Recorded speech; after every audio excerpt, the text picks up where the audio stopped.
Waarskynlikheidsteorie is noodsaaklik in die beoordeling van die waarskynlikheid van gebeurtenisse en is fundamenteel in besluitnemingsprosesse onder onsekerheid. Dit stel besluitnemers in staat om risiko's te bestuur deur waarskynlikhede aan verskeie uitkomste toe te ken. Waarskynlikheidsteorie bied 'n wiskundige raamwerk om onsekerheid in verskeie scenario's te evalueer. Dit word gebruik om die waarskynlikheid van uitkomste te bepaal, wat help met strategiese en risikogebaseerde besluite.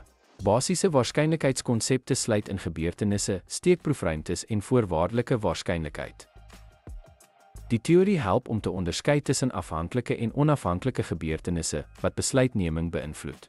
Dit vorm die basis vir statistiese metodes soos Bayesiaanse analise en hipotesetoetsing. In besigheid ondersteun waarskynlikheidsteorie voorspelling, kwaliteitsbeheer en risikobepaling. Waarskynlikheidsteorie bemagtig besluitnemers om uitkomste beter te antisipeer en risiko te bestuur.